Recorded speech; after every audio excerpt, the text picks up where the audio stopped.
तो जो आज का अपना टॉपिक है that is about the hydrogen bond. ठीक है, पूरे फोकस के साथ में देखिएगा और समझिएगा। आपको एक बात बता देता हूं मैं, अपने जो बैच है ये ऑफलाइन भी है ऑनलाइन भी है, और हिंदुस्तान के लगभग 6 से 7 स्टेट के बच्चे देखते हैं इसे। आप लोग यहाँ देख रहे हो ना, उसके बाद लोग यूपी में देखते हैं, एमपी में देखते हैं, बिहार में देखते हैं, गुजरात में देखते हैं, यही ये सब क्लासेस। ठीक है, तो राजस्थानियों को दम दिखना चाहिए उधर। चलिए, हाइड्रोजन बॉन्ड।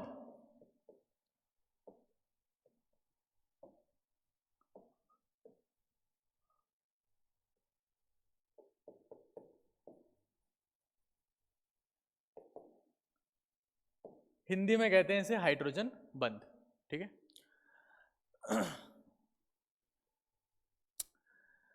तो सबसे पहली बात तो किस टाइप का बॉन्ड है? प्राइमरी बॉन्ड है, सेकेंडरी बॉन्ड है? सेकेंडरी बॉन्ड है। ठीक है ना, इसमें क्या नहीं होता, इलेक्ट्रॉन्स का इन्वॉल्वमेंट नहीं होता। क्या होगा? सिर्फ इलेक्ट्रोस्टैटिक फोर्स ऑफ अट्रैक्शन। जब मैंने बॉन्ड्स का क्लासिफिकेशन पढ़ा था अभी बात आपको बताइए। ठीक है, तो वापस से लिख देते हैं।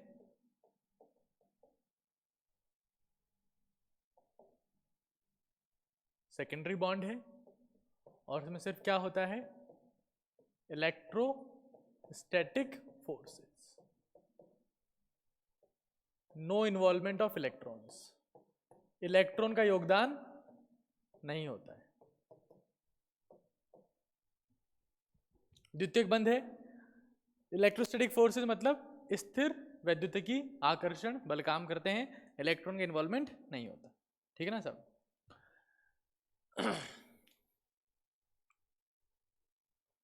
बहुत बढ़िया। अब सबसे पहली चीज अपन क्या देखेंगे कि हाइड्रोजन बॉन्ड के फॉर्मेशन की रिक्वायरमेंट क्या है। मतलब शर्त, किस केस में हाइड्रोजन बॉन्ड का फॉर्मेशन होगा। क्या देख रहे हैं? सबसे पहले अपन रिक्वायरमेंट क्या है ना? तो शर्त क्या है? हाइड्रोजन, फ्लोरीन, ऑक्सीजन या नाइट्रोजन से जुड़ी होनी चाहिए। ठीक है ना? अच्छा, एक बात मैं आपको बताऊं, आप लोग जो भी यहां पर तैयारी कर रहे हो, आपकी उम्र में आपके पास एनर्जी भी खूब है ना? अभी आपका सब कुछ परफेक्ट है, सारे सिस्टम जो है ना परफेक्ट है, स्टेमिना भी खूब है आपके पास में, हर चीज धापके है आपके पास। बट पता है इस उम्र की सबसे बड़ी दिक्कत क्या है? इस उम्र में जो अपनी बॉडी के हार्मोन्स होते हैं ना, टेस्टोस्टेरोन, प्रोजेस्टेरोन, एस्ट्रोजन, वो अपने दिमाग को हाईजैक कर लेते हैं।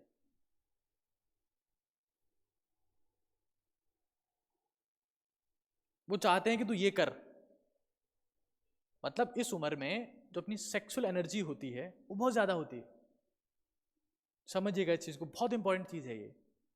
और एक जो स्टूडेंट है जो 12वीं क्लास पास किया है, उसको पता नहीं होता कि इस एनर्जी को मैनेज कैसे करना है।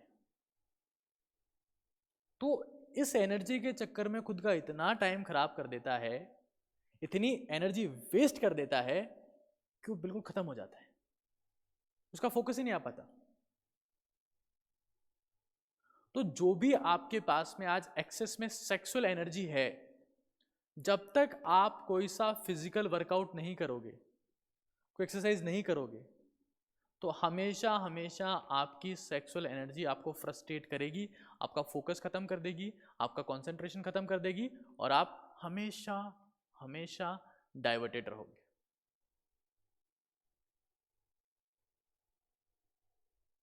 दिमाग तो बहुत है, पढ़ता नहीं है।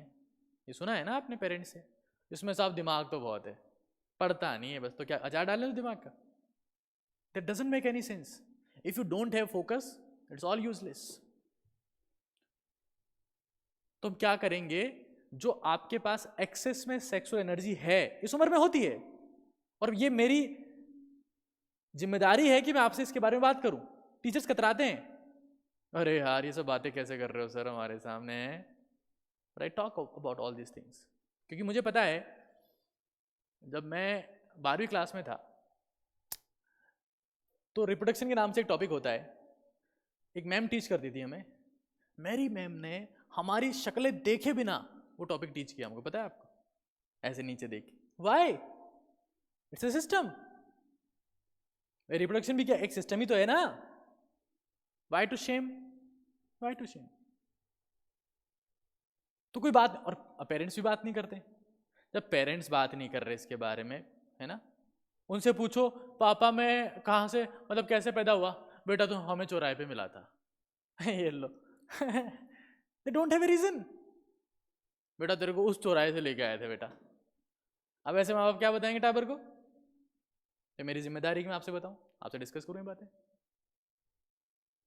तो जो आपकी सेक्सुअल एनर्जी है जो आप में एक्सेस में है, अगर आप कोई फिजिकल वर्कआउट नहीं करेंगे तो क्या होगा?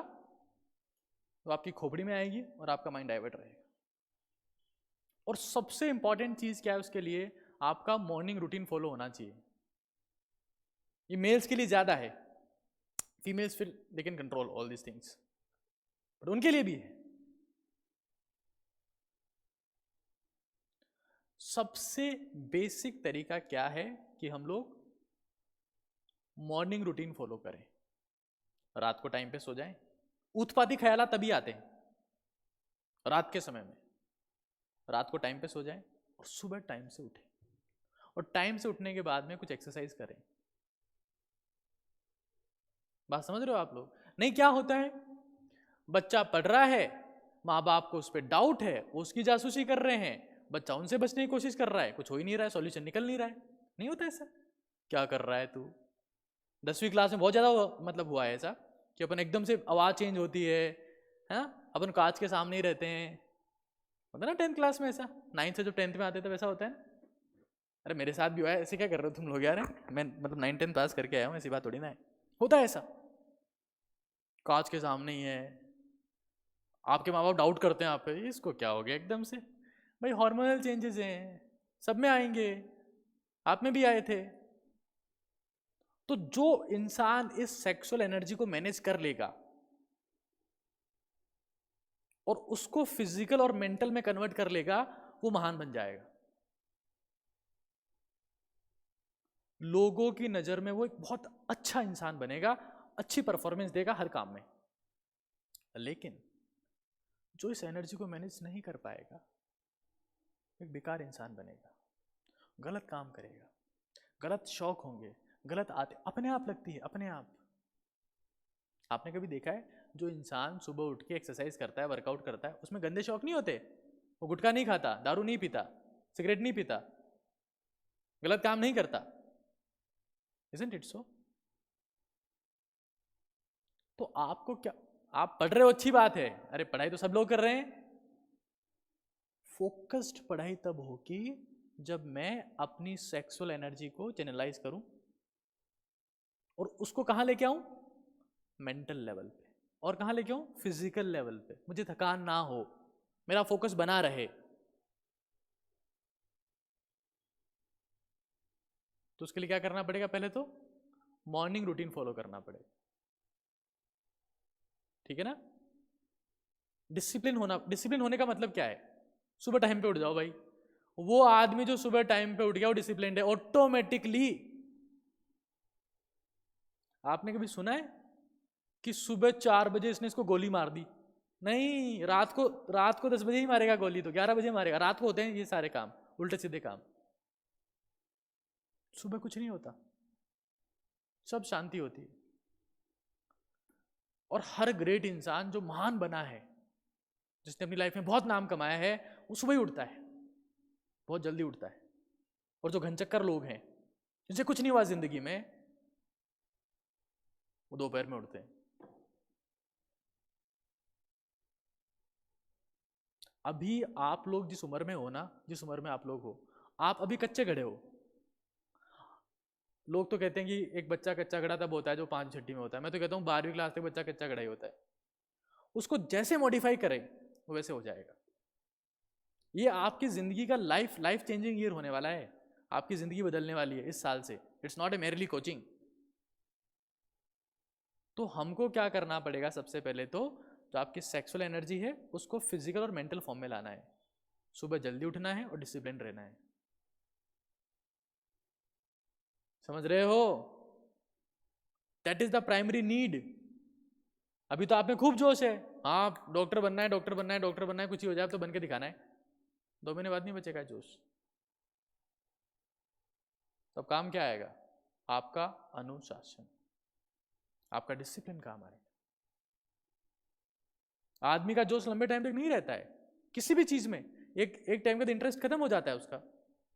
तुम कुछ खा रहे हो, पी रहे हो, कहीं घूमने गए, हाँ चलो मान लो तुम घूमने के नाम पे नानी के घर पे चले गए, एक दिन तो बहुत मजा आए, फिर और मजा आए, फिर अरे यार घर पे चलो वापस। ऐसा यहाँ के लिए भी होगा। पहले दिन आ रहे मजा आ गए सर, मजा आ गए सर, फिर आए अरे सर और मजा आ गए, फिर और मजा आ गए, एक टाइम बाद खत्म हो जाएंगे वो। समझ रहे हो बात को? तो we have to be what? Disciplined.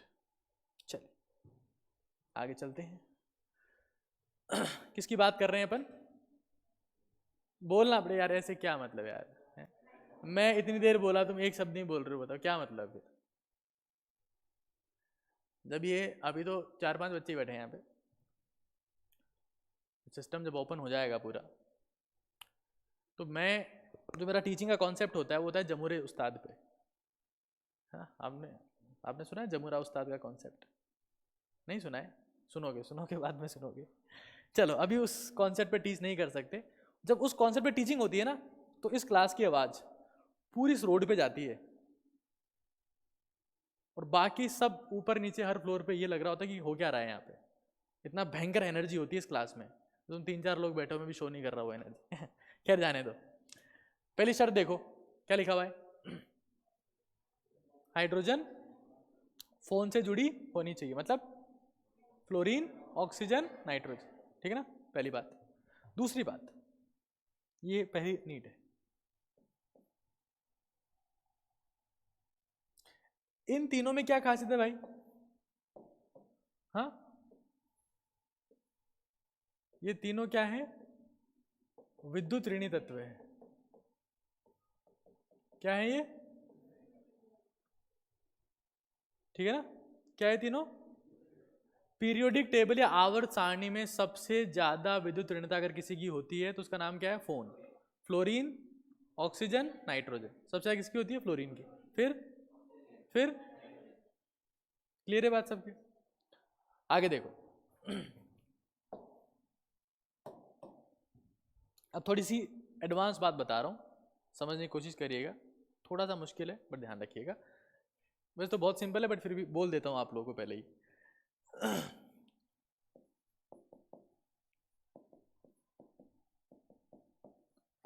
विद्युत ऋणी तत्व पर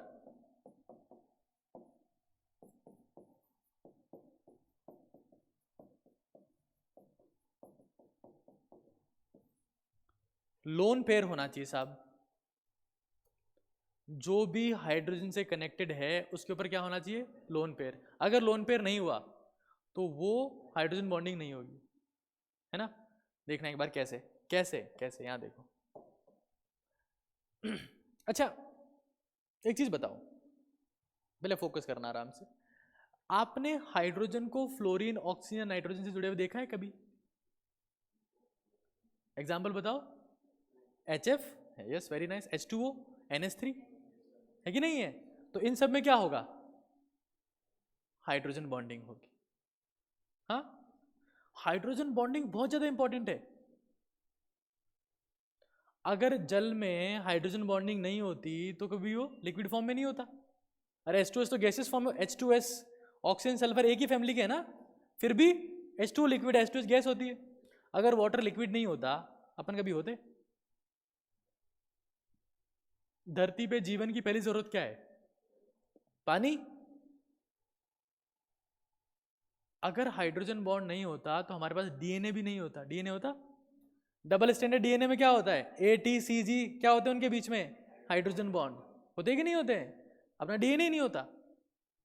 तो दिखने में तो बहुत सिंपल बॉन्ड दिखता है, अरे क्या है आयनिक बॉन्ड है, बॉन्ड तो ये सबसे इंपॉर्टेंट बॉन्ड है।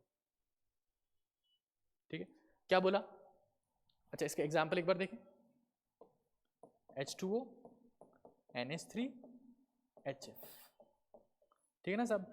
अब विद्युत ऋणी तत्व पर क्या होना चाहिए, लोन पेयर, है ना, यहां देखना एक बार। फॉर एग्जाम्पल मेरे पास में NH4+ है, फोकस करो, नाइट्रोजन विद्युत ऋणी है, अगर वो कनेक्टेड है किससे, हाइड्रोजन से, तो क्या बनाना चाहिए, हाइड्रोजन बॉन्ड। क्या NH4+ आपस में हाइड्रोजन बॉन्ड बनाएंगे, क्यों नहीं बनाएंगे, लोन पेयर नहीं है, क्या नहीं है, बात समझ में आती है ना, आप लोगों को नहीं आएगी भी, आप लोगों को बताया ना पहले, NH4+ कैसे, अरे नहीं बताया क्या आप लोगों को, लोन पेयर इस पे नहीं है, बात समझ में आ रही है। तो NH4+ में क्या नहीं होगा, no H bond, no H bond, कोई हाइड्रोजन बॉन्ड नहीं होगा। क्लियर है बात सबके, है कि नहीं क्लियर, ठीक, वेरी नाइस, आगे चलते हैं।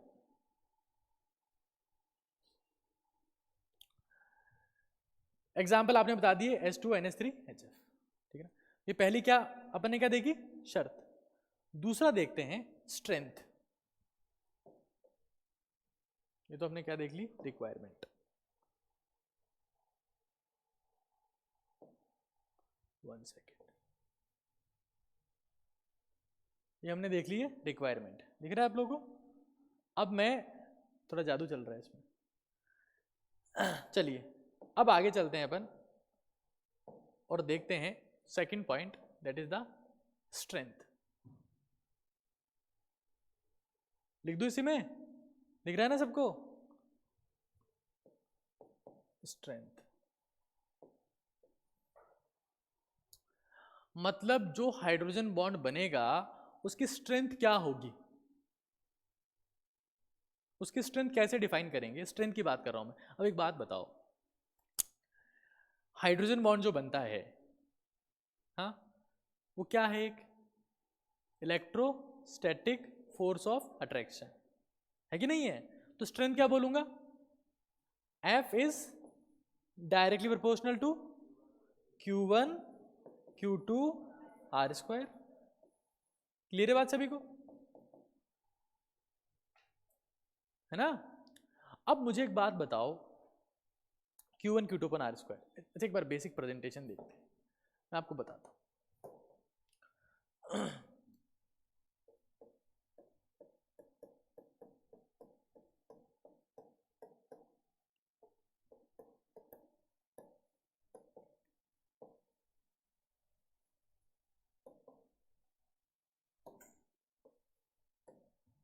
बेसिक प्रेजेंटेशन देख रहे हैं एक बार किसका, हाइड्रोजन बॉन्ड का, ठीक है ना। फॉर एग्जाम्पल ये मेरे पास में HF है, ये मेरे पास में HF, ठीक है, थोड़ा सा इसको डिफरेंट फॉर्मेट में बना देते हैं।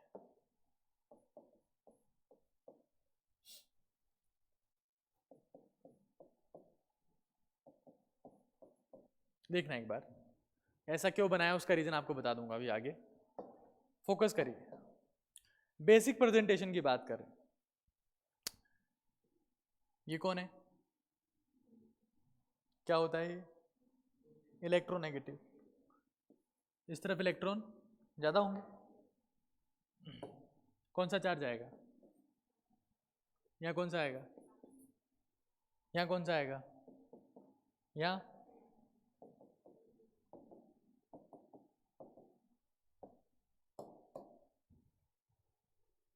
अब ऑपोजिट चार्जेस हैं तो क्या होगा वहां पर, अट्रैक्शन।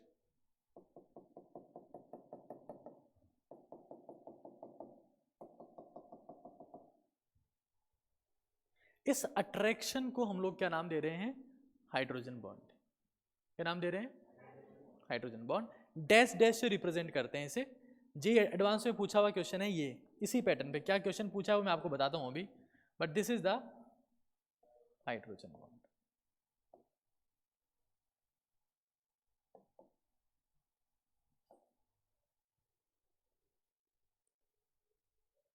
ये बेसिक प्रेजेंटेशन है।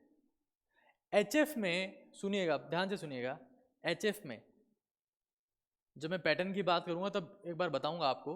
HF में जो हाइड्रोजन बॉन्डिंग होती है वो जिगजैग फॉर्मेट में होती है। एग्जाम में क्वेश्चन आता है, किस फॉर्मेट में होती है?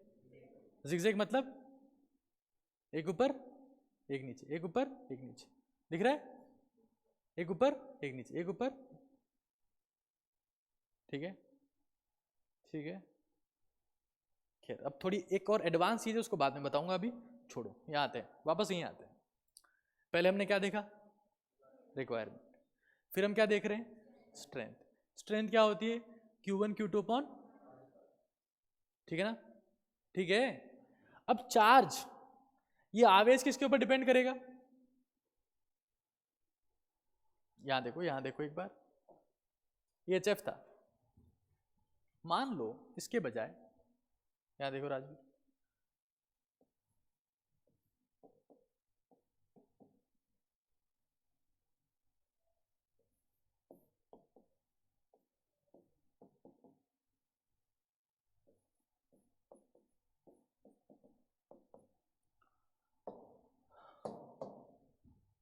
ये वाटर है, ठीक है। कौन सा आवेश होगा?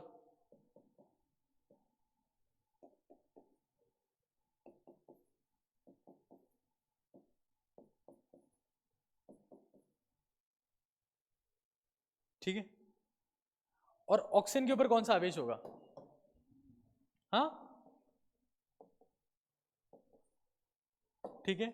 और इनमें क्या होगा?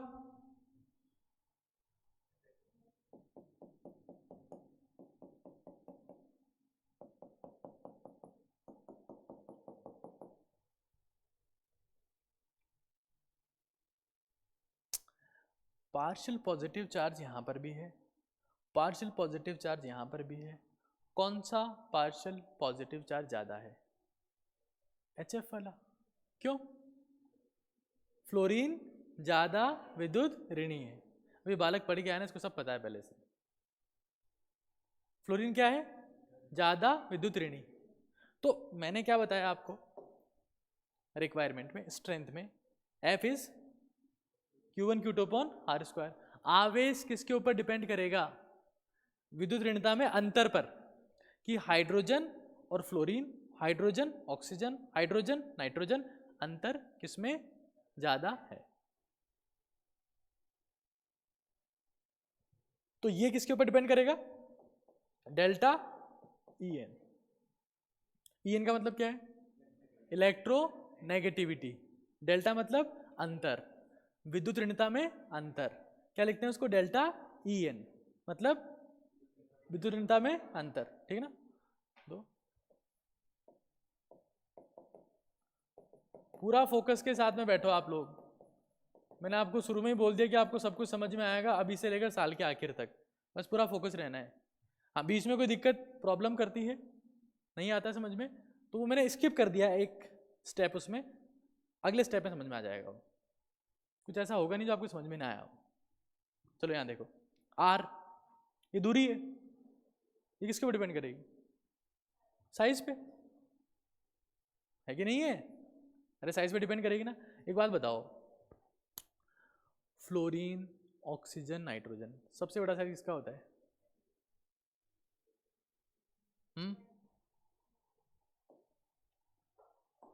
बताओ।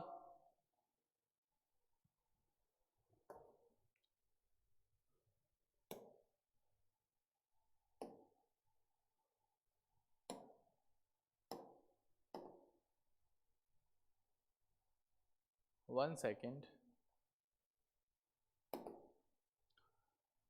हाँ, फ्लोरीन ऑक्सीजन और नाइट्रोजन में से सबसे ज्यादा साइज किसका है? ये मेरा आपसे क्वेश्चन है। एक second, let this proceed file.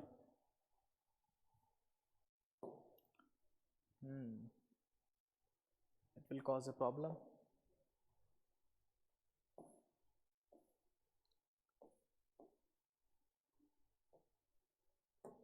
For example ये अपने पास में पीरियडिक टेबल है, ठीक है ना, ठीक है, ये एक आवर्त है, आवर्त है, बाएं से दाएं जाने पर आकार, एक मोटे आदमी पे ध्यान दो, एक मोटा आदमी है, ऊपर से नीचे गए आकार क्या हो रहा है, अरे मोटे आदमी में क्या होगा, बढ़ेगा ना, तो किसी भी वर्ग में, किसी भी वर्ग में ऊपर से नीचे आने पर आकार, और बाएं से दाएं जाएंगे, बाएं से दाएं, तो देखो अभी मेरा साइज ज़्यादा है, फिर यहाँ जाएंगे तो कम होता जाएगा, लास्ट में उंगलियां हैं, साइज बिल्कुल ही क्या हो गया, कम हो गया, तो बाएं से दाएं जाने पर आकार क्या होता है, कम होता है। यहाँ पर ये तीन चीज़ें आपको दिख रही है, ये तीन चीज़ें, फ्लोरीन, ऑक्सीजन, नाइट्रोजन, सबसे ज़्यादा आकार किसका होगा, फिर ठीक है ना, ये कॉमन सेंस की बात है, ये आपको इसके बारे में पता होना चाहिए। खैर अपन ने फाइल जो है वो खोल तो ली है, लेकिन बहुत बड़ी गलती कर दी है, कोई बात नहीं, यहीं से अपन कंटिन्यू करते हैं।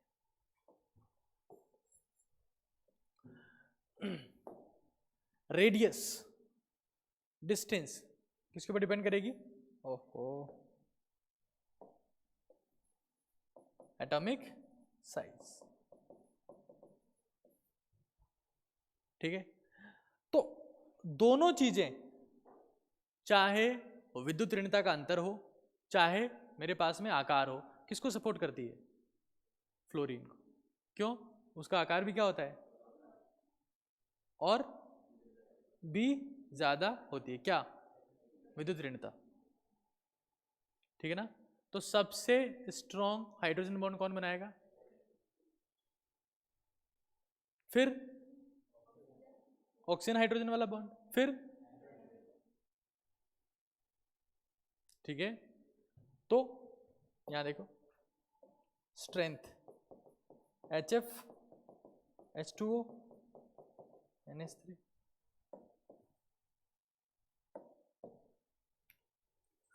यहां जो हाइड्रोजन बॉन्ड बनता है ये, इसकी एनर्जी कितनी होती है, 10 किलो कैलोरी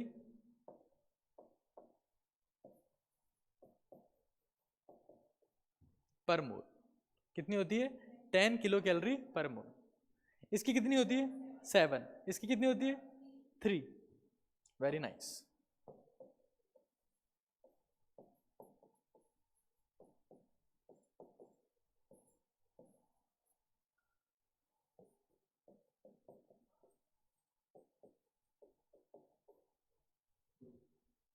ठीक है, तो बेसिक सी बात है जो आपको पता होनी चाहिए, ठीक है।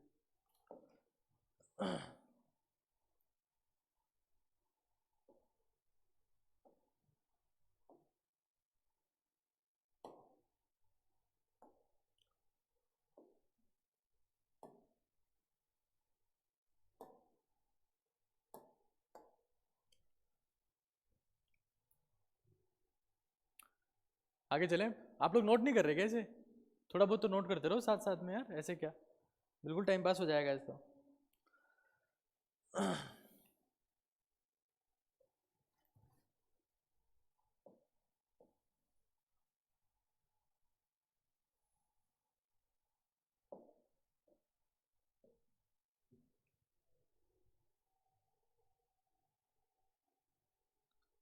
तो पहला हमने क्या पढ़ा, रिक्वायरमेंट, फिर हमने क्या पढ़ा, स्ट्रेंथ, 10 7 3, ठीक है।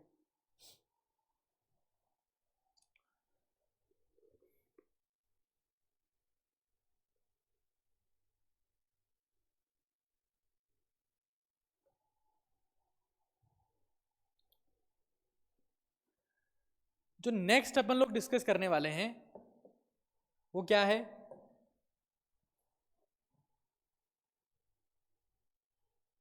आपके पास में एक्सटेंट, मतलब किस स्टेट में कितना होता है, हाइड्रोजन बॉन्डिंग कितना हो रहा है, depends also on the physical state, तो देखो नेक्स्ट क्या है, एक्सटेंट।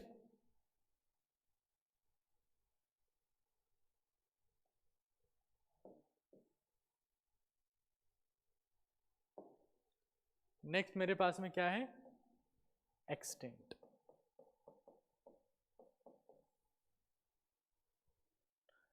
एक्सटेंट मतलब होता है किस हद तक, ठीक है ना। तो ये किसके ऊपर डिपेंड करता है, भौतिक अवस्था पर। किसके ऊपर, भौतिक अवस्था पर। हाइड्रोजन बॉन्डिंग सबसे ज्यादा किस केस में होगी, जब वो पास पास में रहे। कॉमन सेंस की बात है ना, अगर पास में रहेंगे तो क्या होगा, अट्रैक्शन ज्यादा होगा, ठीक है। तो कौन से स्टेट में,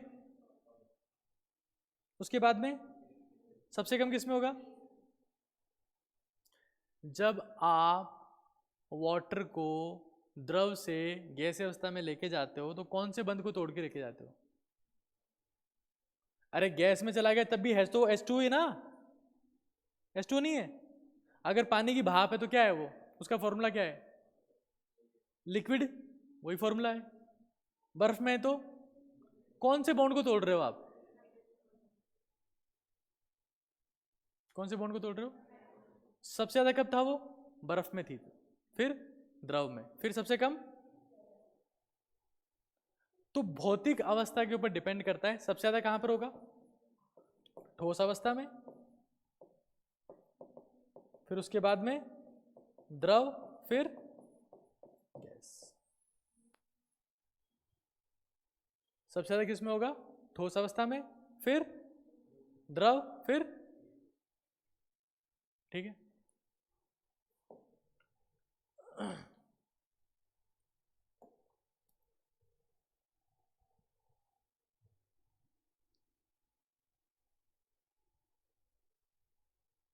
चलो,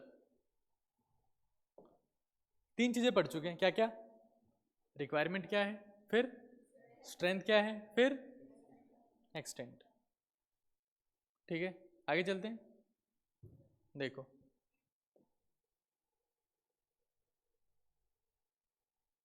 बताओ नेक्स्ट क्या है, पैटर्न। जो हाइड्रोजन बॉन्डिंग का फॉर्मेशन हो रहा है उसका पैटर्न क्या है, ठीक है, बताओ। पैटर्न, एक सेकेंड, पैटर्न अपने को देखना है H2O, HF और NH3 में। देखो एक बार,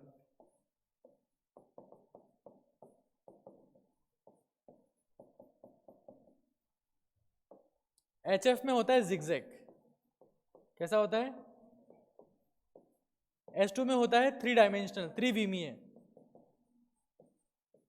और NH3 में होता है रेखीय, मतलब लीनियर। इस पे क्वेश्चन आता है एग्जाम में, जो हाइड्रोजन बॉन्डिंग है उसका पैटर्न क्या है। इस पे एग्जाम में क्या आता है, अपने पास में क्वेश्चन आता है।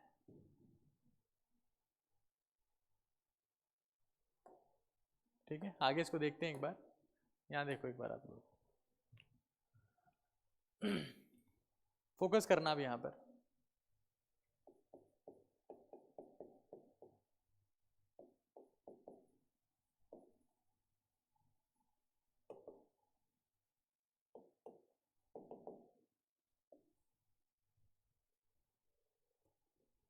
ठीक है, HF में कैसा होता है, बोलना है साथ में, कैसा होता है, जिगजैग। H2O में 3 डायमेंशनल, और NH3 में देखिए। तो HF का हाइड्रोजन बॉन्डिंग, देखो मैं जितने ये चीजें बता रहा हूँ ये सब क्वेश्चन की फॉर्म में मिलेंगी आपको, थ्योरी में नहीं है ये सब। तो क्वेश्चन आपको जो है ना फटाक से सोल्व हो जाएंगे। जो अपन थ्योरी पढ़ते हैं that is question based theory, बात समझ रहे हैं ना आप लोग। तो अगर आपको HF में हाइड्रोजन बॉन्डिंग बतानी है तो ऐसे बॉन्ड बनाने पहले से, एक लाइन ऐसे, एक ऐसे, एक लाइन ऐसे, एक ऐसे, एक ऐसे, एक ऐसे, फिर 4 ऑप्शन दिए जेईई एडवांस में, चारों में जिगजैग था। चक्कर आ गया सबको, तो हमने जिगजैग पढ़ा था, या तो मतलब 4 ऑप्शन जिगजैग है, फिर भी एक ऑप्शन चाहिए, क्यों, वो आपको ध्यान चलेगा। यहाँ लिखा है HF, यहाँ लिखा है HF, ये सबसे परफेक्ट है क्यों, मैं आपको बताता हूं।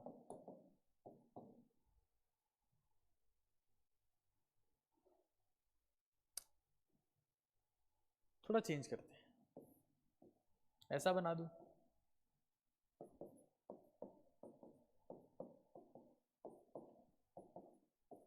या ऐसा बना दूं, जैसी मर्जी आए वैसा बना दूं, है ना, मेरी मर्जी। ठीक है, ऐसे चलते जाते हैं।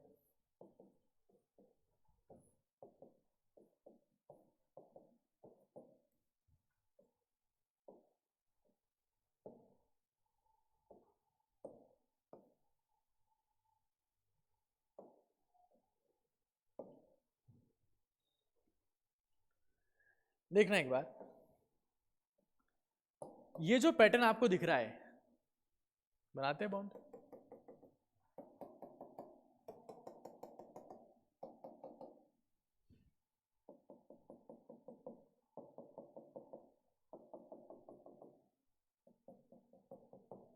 सब में जिगजैग है ना,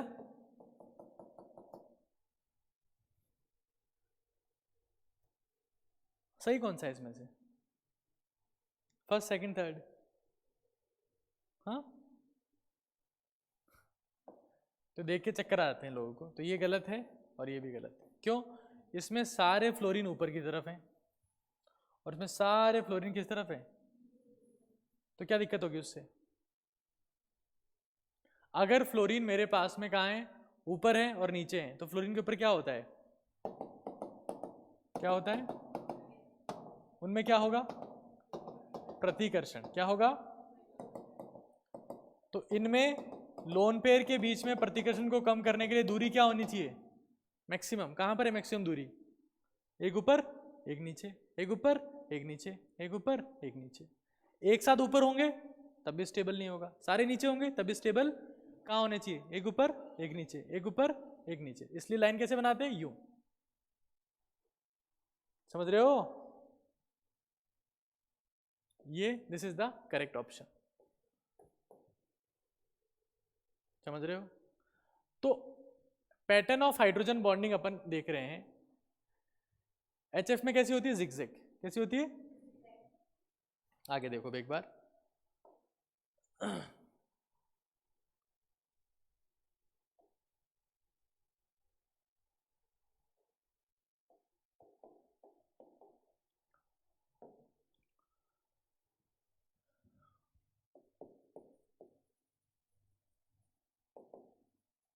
hydrogen bonding in water,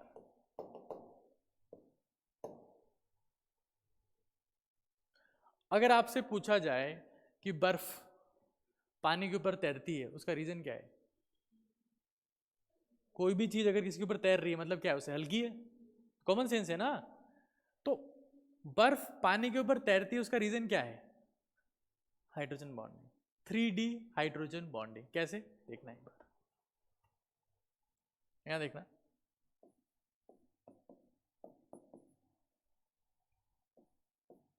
V shape होता है ना वाटर, अरे होता है कि नहीं होता है, हाँ,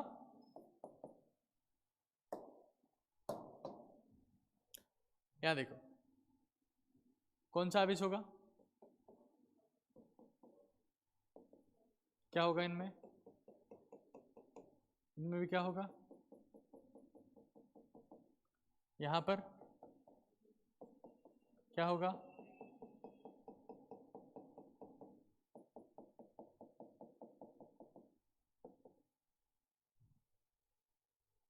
ठीक है,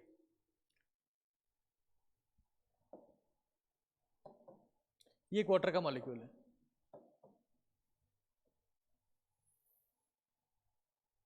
ठीक है।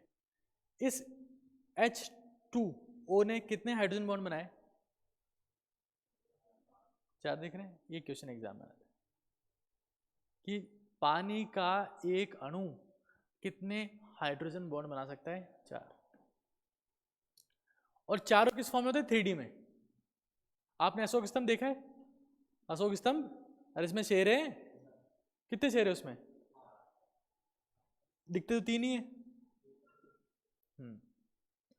एक शेर आगे निकला हुआ है, 2 साइड में है, एक पीछे है। अगर आप भागते हुए जाओगे उसकी तरफ तो कौन से शेर से टकराओगे? जो आगे निकला हुआ है। 2 साइड में, और चौथे वाले शेर से मिलना है तो आपको घूम के जाना पड़ेगा पीछे। वैसा होता है इसमें हाइड्रोजन बॉन्डिंग, 3D में होता है। 2 एक ही प्लेन में, एक आगे एक पीछे। अब यहाँ तो 2D में बना दिया मैंने। अच्छा, जो हाइड्रोजन बॉन्डिंग होती है उसकी वजह से क्या हो जाएगा? अब देखो, अरे ये बहुत काम की चीज है यार। इसमें जो हाइड्रोजन बॉन्डिंग हो रही है उसकी वजह से क्या हो रहा है? क्या हो रहा है? ये बीच की जगह फालतू पड़ी है, ये तो काम ही नहीं आएगी ना आगे। भाई 3D में है ना, तो बीच की जगह HF में कुछ था क्या ऐसा? कुछ थी क्या उसमें बीच की जगह? इसमें क्या बन गया? पिंजरा बन गया। क्या बन गया इसमें? केज लाइक स्ट्रक्चर आ गई। तो जब पिंजरा बना तो बीच में क्या आ गई? जगह आई। मास तो वही है लेकिन वॉल्यूम बढ़ गया। अगर भार वही है, आयतन बढ़ गया है, तो घनत्व क्या हो जाता है? घनत्व क्या होता है? द्रव्यमान बटा आयतन। आयतन बढ़ जाएगा तो घनत्व क्या हो जाएगा? ये क्या है? Cage like space, cage like structure है, और उसकी वजह से यहां बीच में जगह क्या आ गई है? खाली आ गई। समझ रहे हो? पैटर्न कौन सा है ये? Pattern 3D। Total H bond बोलो।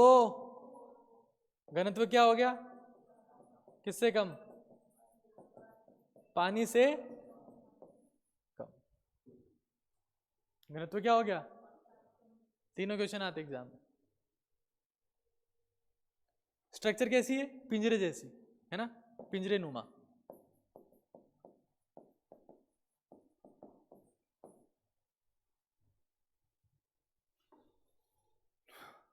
क्लियर है? तो सबसे पहले हमने क्या पढ़ा? रिक्वायरमेंट। फिर क्या पढ़ा अपन ने? स्ट्रेंथ। फिर क्या पढ़ा? एक्सटेंट। फिर क्या पढ़ा? पैटर्न। क्या पढ़ा? पैटर्न। अब आगे देखो, नोट कर लेना इसको, आराम से खूब टाइम मिलेगा अभी, कोई दिक्कत नहीं। आगे देखो एक बार।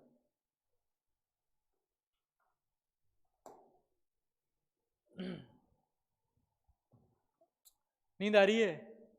सो चलता है थोड़ा सा। आगे देखो, हाइड्रोजन बॉन्डिंग। अच्छा, एक और चीज जो मैंने मिस कर दी, क्या? इसकी स्ट्रेंथ कितनी है? ये जो हाइड्रोजन बॉन्ड है, ये अगर कितना होता है? 7 किलो कैलोरी।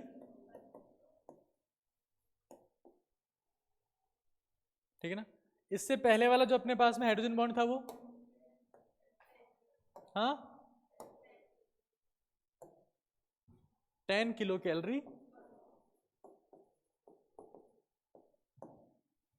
ठीक है, अब मैं किसकी बात कर रहा हूं? NH3। ठीक है ना? इसमें कैसा होता है पैटर्न? देखिए होता है, कैसा होता है? बोलो। रेखीय। Very nice. बनाते हैं।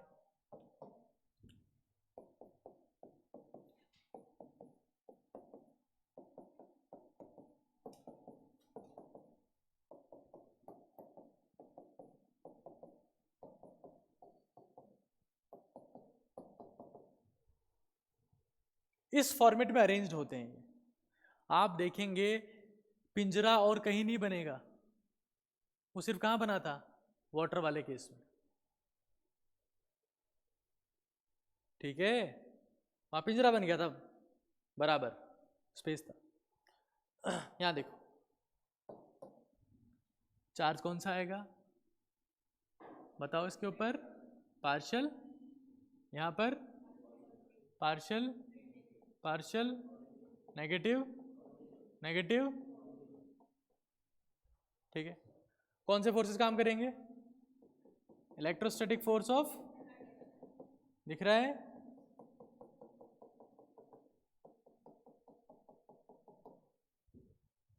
इस फॉर्मेट में स्ट्रेंथ क्या है इसकी? 3। कितनी है?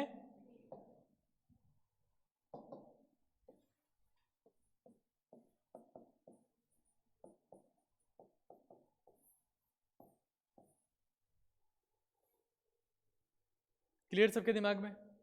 आता है समझ में? चलो,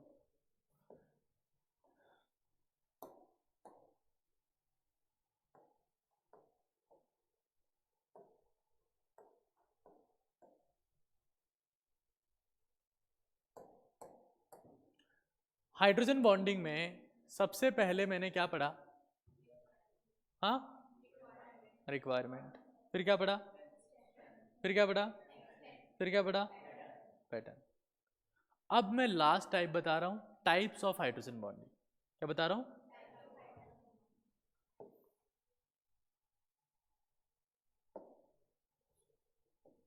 नेक्स्ट है मेरे पास में टाइप्स।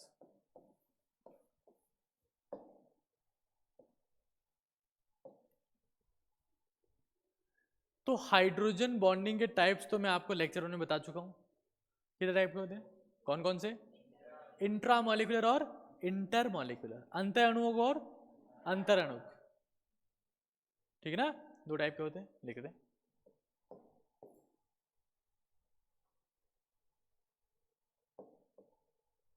एक तो बोल दिया इंटरमॉलिक्यूलर। क्या बोला? एक क्या बोला? बोलो, क्या बोलते हैं इसे? अरे बोलो यार, इसे क्या बोलते हैं? है ना? ये अंतराणुक में संधि कर दी है, अंतर और जोड़ दिया तो अंतरा हो गया। संधि समझते हो ना? मैंने संधि नहीं करी है इसमें, संधि विच्छेद कर दिया मैंने। ठीक है ना? तो अंतराणुक हो गया। तो 2 टाइप के होते हैं, ठीक है ना? अब देखो एक और काम की बात,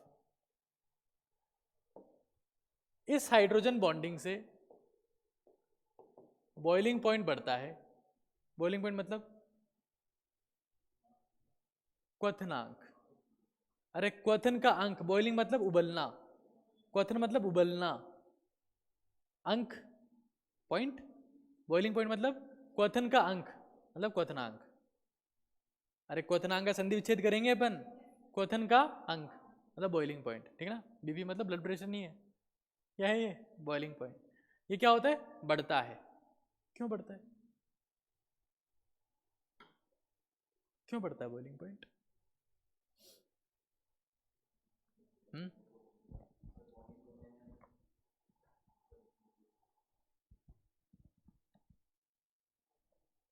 बॉइलिंग पॉइंट का मतलब क्या है? सुनो यार, तुम लोग हर चीज को रटे हुए हो।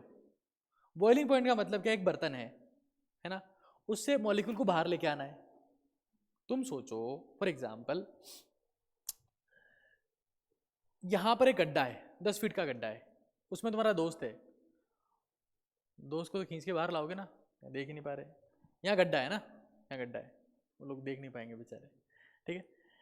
यहाँ पर जो गड्ढा 10 फीट का है, उसमें तुम्हारा दोस्त है, उसको तुम्हें क्या करना है? खींच के बाहर लाना है। दोस्त को लाओगे खींच के बाहर, आगे बढ़े, ऐसा ना करोगे, लाओगे ना उसे खींच कर। अगर मान लो उस दोस्त की दोनों टांगे किसने पकड़ रखी हो, तो बाहर लाने में क्या होगी? अच्छा, जो जिसने दोनों टांगे पकड़ रखी है उसकी टांगे फिर से पकड़ रखी है। भाई आपका जो दोस्त है उसकी दोनों टांगे एक एक दोस्त ने पकड़ रखी है, अब कितनी टांगे होगी? 4। अरे एक के 2 टांगे होती है, ये तो पता है, एक इंसान की 2 टांगे होती है, 2 की कितनी होगी? 4। फिर जो 4 है उनकी फिर से। तो अब तुम्हें दिख तो एक दोस्त रहा है, लेकिन उसको बाहर लाना क्या आसान है क्या? मुश्किल है। जैसे अपन खींचते हैं वैसे वो काम कौन कर रहा है? हीट कर रही है। ठीक है? तो अगर वाटर के मॉलिक्यूल आपस में जुड़े हुए हैं तो उनको बाहर निकालना क्या हो जाएगा? मुश्किल। क्यों? उनका मास बढ़ गया ना। अरे जैसे एक आपका दोस्त जो है वो खुद तो 50-60 किलो का है, लेकिन अब उसके बाकी और घनचक्कर लटके हुए उसके साथ में, तो बाहर निकालना क्या हो गया, मुश्किल हो गया। तो ऐसे ही जो नॉर्मल एक मॉलिक्यूल था उसका मास तो कम था, लेकिन उसके बाकी सब लटके हुए हैं तो ज्यादा हो गया। अब हीट ज्यादा करना पड़ेगा। इंटर का मतलब क्या होता है, एक दूसरे से कनेक्टेड है, दूसरा तीसरे चौथा, और चेन बनी हुई है पूरी। तो जो मास दिखता है उससे ज्यादा है। हाइड्रोजन बॉन्डेड वाटर के मॉलिक्यूल का अणुभार 18 होगा, बहुत ज्यादा होगा। आपने पढ़ा होगा ना उसमें अणुसंख्या गुणधर्म में, नाम सुना है? उसमें एसिटिक एसिड का मास 60 के बजाय 120 आता था। क्यों आता था? हाइड्रोजन बॉन्डिंग की वजह से। बात समझ रहे हो ना आप लोग? नाम सुना है क्या अणुसंख्या गुणधर्म जिंदगी में? चलो, क्या बोला? Intermolecular hydrogen bonding. उससे क्या बढ़ जाता है? बॉइलिंग। अच्छा, बॉइलिंग पॉइंट बढ़ गया तो वाष्प आसानी से बन जाएगी, आसानी से बन जाएगी वाष्प, बहुत मुश्किल से बनेगी। तो क्या बोलेंगे, वाष्प कम बन रही है तो वाष्प का दाब क्या हो गया, वेपर प्रेशर कम हो गया। ठीक है, बॉइलिंग पॉइंट बढ़ेगा ऑटोमेटिकली। ये आपस में क्या होते हैं, इनवर्स में होते हैं। हाँ, दोनों क्या होते हैं आपस में, इनवर्स में होते हैं। ठीक है, अब ये बढ़ गया, ये कम हो गया। ठीक है साहब। अच्छा एक बात बताओ, ये जो सब्सटेंस आपके पास में होगा इसकी विलेयता पे क्या फर्क पड़ेगा?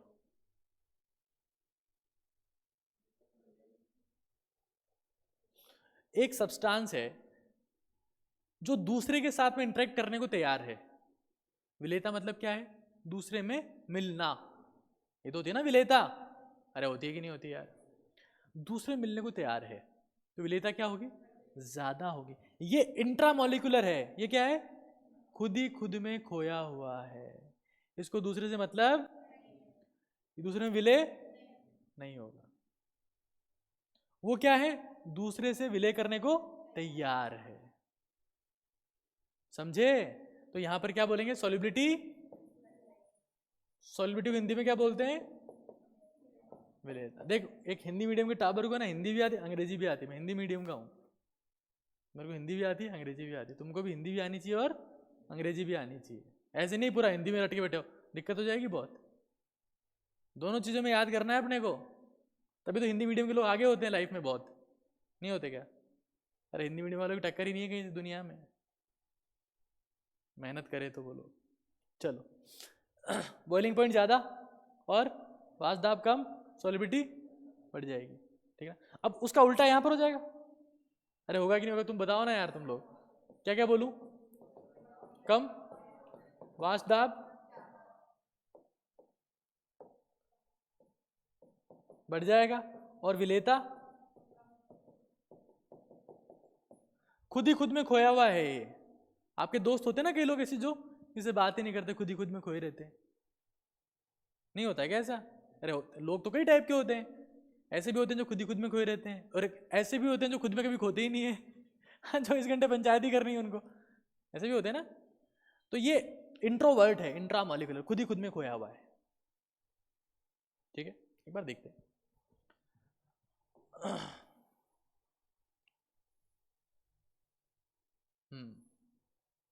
1 सेकेंड, मैं कहाँ लिख रहा हूँ मुझे भी नहीं पता चलता बहुत बार। तो चलो 1 सेकेंड, थोड़े दिन की दिक्कत तो रहेगी ना, तो चेंज हुआ एकदम से। पहले के टाइम में तो वो आराम से मार कर हुआ करते, सब ध्यान चलता था। एक फिक्स चीज़ होती है, अब ध्यान नहीं चलता कहाँ क्या लिखा हुआ है। थोड़ा आप लोग हिम्मत रखना है ना, ऐसे मत सोचना अरे सर को ही नहीं पता कहाँ क्या लिखा हुआ है, हैं? ऐसे मत सोचना, हिम्मत रखना थोड़ी। देखो,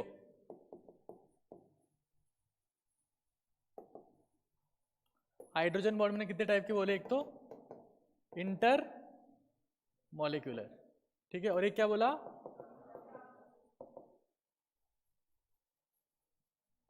इंट्रामॉलिक्यूलर। ठीक है ना? एग्जाम्पल बताओ इसका। ये लो साहब, कौन सी बड़ी बात है? कोई बड़ी बात है क्या? नहीं भाई, समझ बहुत सिंपल चीज बता रहा हूँ। जाग रहे हो कि सो गए? सर 1 घंटा हो गया, अब क्या पढ़ा हो? बहुत है आज के लिए, जाग रहे हो ना सब लोग? ठीक है, इंट्रामोलिकुलर का एग्जाम्पल क्या होगा?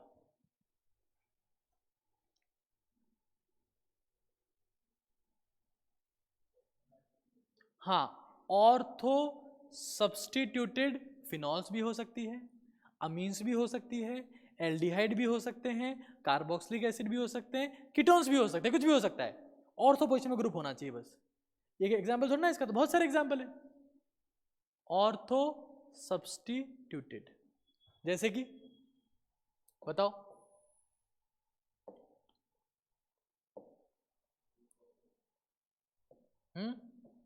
यहाँ देखो,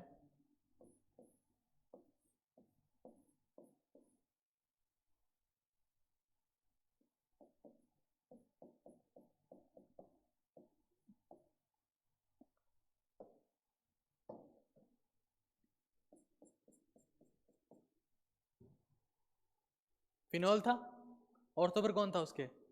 नाइट्रो। क्या हो गया? जरूरी थोड़ा ना यही हो, हमेशा कुछ भी हो सकता है। हाँ, ये मेरे पास में कौन है? एनिलीन। बेंजीन के ऊपर NH2, क्या बोलते हैं इसको? एनिलीन, है ना? ये लो, ऑर्थो नाइट्रो एनिलीन, क्या हो जाएगा? ठीक है ना? ऐसे कुछ भी हो सकता है एग्जाम्पल, एग्जाम्पल में आपके पास में कुछ भी हो सकता है। आगे देखो,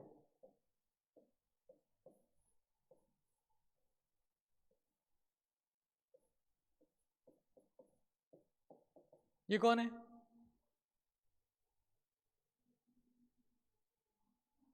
अच्छा, ये बताओ ये कौन है? और ये कौन है? दोनों कार्बन डाइऑक्साइड है ना भाई। ये कौन है? ये बेंजल्डिहाइड है। कौन है? अरे यार, CHO ग्रुप क्या होता है? ये तो CHO ग्रुप ही तो है, बेंजीन के ऊपर CHO ग्रुप है, क्या है ये? बेंजल्डिहाइड। यहां लगाता हूं OH, क्या होगा इनके बीच में? क्या हो जाएगा? Hydrogen bonding. ठीक है, इसका नाम क्या है? Ortho nitro phenol. अभी तो इतने एग्जाम्पल बता रहे हैं, बाद में और बता दें। इसका नाम क्या है? ऑर्थो नाइट्रो,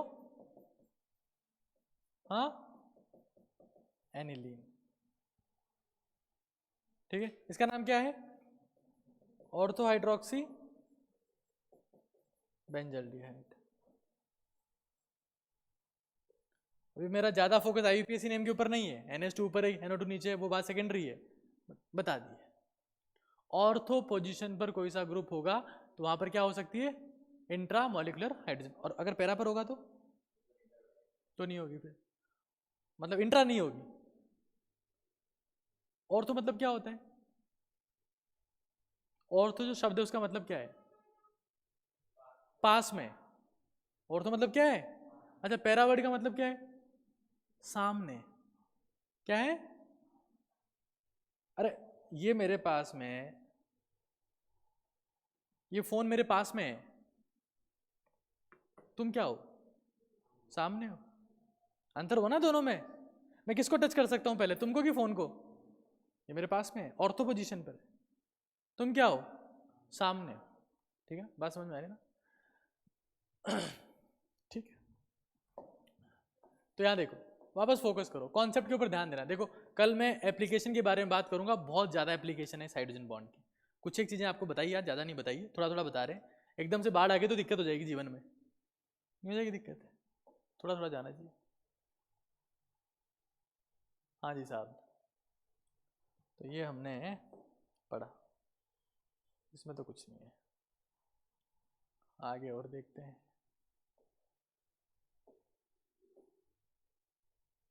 ये लो,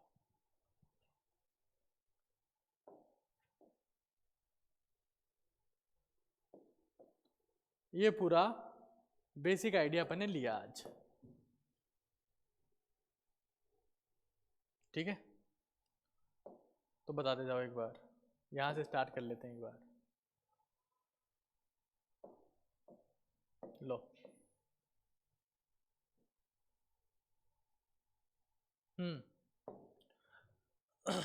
हाइड्रोजन बॉन्डिंग रिक्वायरमेंट क्या है? फ्लोरीन ऑक्सीजन या उसके ऊपर क्या होना चाहिए? वो नहीं होगा तो क्या नहीं होगी? अरे बोलो यार, बस ये क्लास खत्म होने वाली है ना, 5-7 मिनट की और है थोड़ा जोर आया। चलो आगे बताओ। स्ट्रेंथ क्या होती है? Q1 Q2 अपॉन किसके ऊपर डिपेंड करता है आवेश? R मैक्सिमम कहां पर होगा? HF जरूरी नहीं है, फ्लोरीन हाइड्रोजन, उसके बाद में ऑक्सीजन हाइड्रोजन है, फिर नाइट्रोजन हाइड्रोजन, ठीक है ना। चलो एक्सटेंट सबसे ज्यादा ठोस, फिर पैटर्न बताओ। HF जिगजैग, H2O और NH3, फिर टाइप बताओ कौन कौन से होते हैं? इंटरमॉलिकुलर और, ठीक है ना। इसकी वजह से क्या बढ़ जाता है?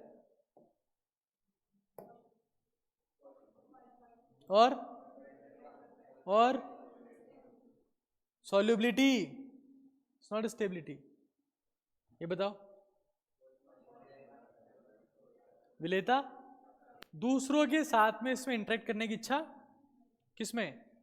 इंट्रा मॉलिक्यूलर हाइड्रोजन बॉन्डिंग, ठीक है। ये बेसिक आइडिया दे दिया है हाइड्रोजन बॉन्डिंग का। कल इसकी एप्लीकेशन पढ़ेंगे किस तरीके से काम करता है। इसमें अपन S ब्लॉक के एप्लीकेशन भी देखेंगे, P ब्लॉक के भी देखेंगे और D एंड F के भी देखेंगे। मतलब हाइड्रोजन बॉन्डिंग एक टॉपिक अपन ने पढ़ा है, लेकिन सारे ब्लॉक कवर करते हुए चलेंगे अपन, एक चैप्टर में नहीं रहेंगे अपन। केमिकल बॉन्डिंग पढ़ने के बाद में जो अकार्बनिक रसायन है ना, S block, P block, D block, F block, periodic table, सब समझ में आ जाएगा आपको एक ही चैप्टर से, ठीक है ना। ड्रॉपर्स में ऐसे ही पढ़ते हैं, 11वीं में होते तो मैं ऐसे नहीं पढ़ाता आपको, बट ड्रॉपर्स में ऐसे ही पढ़ते हैं, ठीक है ना। तो ये आपको ध्यान रखना है और चीज़ें प्रोसेस करनी, ओके।